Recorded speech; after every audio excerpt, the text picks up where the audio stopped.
And so now we are on the last chapter of Coraline, chapter 13, with this very creepy looking photo here. Move it in a little bit, Donnie, so I can... It's like a hand, I think. Coraline's parents never seemed to remember anything about their time in the snow globe. At least, they never said anything about it, and Coraline never mentioned it to them. Sometimes she wondered whether they had ever noticed that they had lost 2 days in the real world, and came to the eventual conclusion that they had not. Then again, there are some people who keep track of every day and every hour, and there are people who don't, and Coraline's parents were solidly in the second camp. Coraline had placed the marbles beneath her pillow before she went to sleep that first night, home in her room once more. She went back to bed after she saw the other mother's hand, although there was not much time left for sleeping, and she rested her head back on that pillow. Something scrunched gently as she did. She sat up and lifted the pillow. The fragments of the glass marbles that she saw looked like the remains of eggshells one finds beneath trees in springtime, like empty, broken robin's eggs, or even more delicate, wren's eggs, perhaps. Whatever had been inside the glass spheres had gone. Coraline thought of the 3 children waving goodbye to her in the moonlight, waving before they crossed that silver stream. She gathered up the eggshell-thin fragments with care and placed them in a small blue box which had once held a bracelet that her grandmother had given her when she was a little girl. The bracelet was long lost, but the box remained. Miss Spink and Miss Forcible came back from visiting Miss Spink's niece, and Coraline went down to their flat for tea. It was a Monday. On Wednesday, Coraline would go back to school. A whole new school year would begin. Miss Forcible insisted on reading Coraline's tea leaves. "Well, looks like everything's mostly ship-shape and Bristol fashion, lovey," said Miss Forcible. "Sorry," said Coraline. "Everything is coming up roses," said Miss Forcible. "Well, almost everything. I'm not sure what that is." She pointed to a clump of tea leaves sticking to the side of the cup. Miss Spink tutted and reached for the cup. "Honestly, Miriam, give it over here. Let me see." She blinked through her thick spectacles. "Oh dear, no, I have no idea what that signifies. It looks almost like a hand." Coraline looked. The clump of leaves did look a little like a hand, reaching for something. Hamish, the Scotty dog, was hiding under Miss Forcible's chair, and he wouldn't come out. "I think he was in some sort of fight," said Miss Spink. "He has a deep gash in his side, poor dear. We'll take him to the vet later this afternoon. I wish I knew what could have done it." Something, Coraline knew, would have to be done.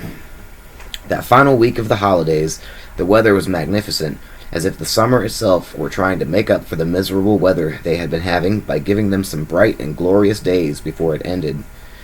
The crazy old man upstairs called down to Coraline when he saw her coming out of Miss Spink and Miss Forcible's flat. "Hey, hi, you, Coraline," he shouted over the railing. "It's Coraline," she said. "How are the mice?" "Something has frightened them," said the old man, scratching his mustache. "I think maybe there is a weasel in the house. Something is about. I heard it in the night. In my country, we would have put down a trap for it. Maybe put down a little meat or hamburger, and when the creature came to feast, then bam! It would be caught and never bother us more. The mice are so scared they will not even pick up their little musical instruments." "I don't think it wants meat," said Coraline. She put her hand up and touched the black key that hung about her neck. Then she went inside. She bathed herself and kept the key around her neck the whole time she was in the bath. She never took it off any more. Something scratched at her bedroom window after she went to bed. Coraline was almost asleep, but she slipped out of her bed and pulled open the curtains. A white hand with crimson fingernails leaped from the window ledge onto a drainpipe and was immediately out of sight. There were deep gouges in the glass on the other side of the window. Coraline slept uneasily that night, waking from time to time to plot and plan and ponder, then falling back into sleep, never quite certain where her pondering ended and the dream began, one ear always open for the sound of something scratching at her window pane, or at her bedroom door. In the morning, Coraline said to her mother, "I'm going to have a picnic with my dolls today. Can I borrow a sheet? An old one you don't need any longer, as a tablecloth?" "I don't think we have one of those," said her mother. She opened the kitchen drawer that held the napkins and the tablecloths, and she prodded about in it. "Hold on. Will this do?" It was a folded-up, disposable paper tablecloth covered with red flowers, left over from some picnic they had been on several years before. "That's perfect," said Coraline. "I didn't think you played with your dolls anymore," said Mrs. Jones. "I don't," admitted Coraline. "They're protective coloration." "Well, be back in time for lunch," said her mother. "Have a good time." Coraline filled a cardboard box with dolls and with several plastic dolls' teacups. She filled a jug with water. Then she went outside. She walked down to the road just as if she were going to the shops. Before she reached the supermarket, she cut across a fence into some wasteland and along an old drive, then crawled under a hedge. She had to go under the hedge in 2 journeys in order not to spill the water from the jug. It was a long, roundabout, looping journey, but at the end of it, Coraline was satisfied that she had not been followed. She came out behind the dilapidated old tennis court. She crossed over it to the meadow where the long grass swayed. She found the planks on the edge of the meadow. They were astonishingly heavy, almost too heavy for a girl to lift, even using all her strength, but she managed. She didn't have a choice. She pulled the planks out of the way one by one, grunting and sweating with the effort, revealing a deep, round, brick-lined hole in the ground. It smelled of damp in the dark. The bricks were greenish and slippery. She spread out the tablecloth and laid it carefully over the top of the well. She put a plastic doll's cup every foot or so at the edge of the well, and she weighed each cup down with water from the jug. She put a doll in the grass beside each cup, making it look as much like a doll's tea party as she could. Then she retraced her steps, back under the hedge, along the dusty yellow drive, around the back of the shops, back to her house. She reached up and took the key from around her neck. She dangled it from the string, as if the key were just something she liked to play with. Then she knocked on the door of Miss Spink and Miss Forcible's flat. Miss Spink opened the door. "Hello, dear," she said. "I don't want to come in," said Coraline. "I just wanted to find out how Hamish was doing." Miss Spink sighed. "The vet says Hamish is a brave little soldier," she said. "Luckily, the cut doesn't seem to be infected. We cannot imagine what could have done it. That vet says some animal, he thinks, but he has no idea what. Mr. Bobo says he thinks it might have been a weasel." "Mr. Bobo?" "The man in the top flat. Mr. Bobo. Fine old circus family, I believe. Romanian, or Slavonian, or Livonian, or one of those countries. Bless me, I can never remember them anymore." It had never occurred to Coraline that the crazy old man upstairs actually had a name, she realized. If she'd known that his name was Mr. Bobo, she would have said it every chance she got. How often do you get to say a name like Mr. Bobo aloud? "Oh," said Coraline to Miss Spink, "Mr. Bobo. Right. Well," she said, a little louder, "I'm going to go and play with my dolls now, over by the old tennis court, round the back." "That's nice, dear," said Miss Spink. Then she added, confidentially, "Make sure you keep an eye out for the old well. Mr. Lovett, who was here before your time, said that he thought it might go down for a half-mile or so." Coraline hoped that the hand had not heard this last, and she changed the subject.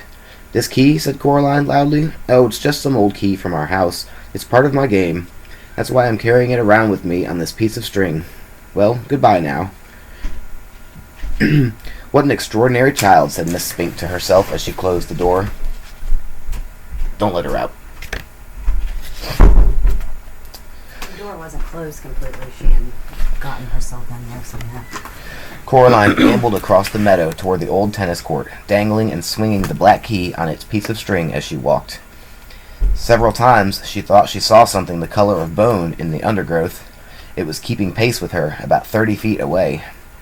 She tried to whistle, but nothing happened, so she sang out loud instead, a song her father had made up for her when she was a little baby, and which had always made her laugh. It went, "Oh, my twitchy-witchy girl, I think you are so nice. I give you bowls of porridge, and I give you bowls of ice cream. I give you lots of kisses, and I give you lots of hugs, but I never give you sandwiches with bugs in." That's what she sang as she sauntered through the woods, and her voice hardly trembled at all. The doll's tea party was where she had left it. She was relieved that it was not a windy day, for everything was still in its place, every water-filled plastic cup weighed down the paper tablecloth as it was meant to. She breathed a sigh of relief. Now was the hardest part. "Hello, dolls," she said brightly. "It's tea time." She walked close to the paper tablecloth. "I brought the lucky key," she said to the dolls, "to make sure we have a good picnic." And then, as carefully as she could, she leaned over and gently placed the key on the tablecloth. She was still holding on to the string. She held her breath, hoping that the cups of water at the edges of the well would weigh the cloth down, letting it take the weight of the key without collapsing it into the well. The key sat in the middle of the paper picnic cloth. Coraline let go of the string and took a step back. Now it was all up to the hand. She turned to her dolls. "Who would like a piece of cherry cake?" she asked. "Jemima? Pinky? Primrose?" And she served each doll a slice of invisible cake on an invisible plate, chattering happily as she did so. From the corner of her eye she saw something bone-white scamper from one tree trunk to another, closer and closer. She forced herself not to look at it. "Jemima," said Coraline, "what a bad girl you are. You've dropped your cake. Now I'll have to go over and get you a whole new slice." And she walked around the tea party until she was on the other side of it to the hand. She pretended to clean up spilled cake and to get Jemima another piece. And then, in a skittering, chittering rush, it came. The hand, running high on its fingertips, scrabbled through the tall grass and up onto a tree trunk. It stood there for a moment, like a crab tasting the air, and then it made one triumphant, nail-clacking leap onto the center of the paper tablecloth.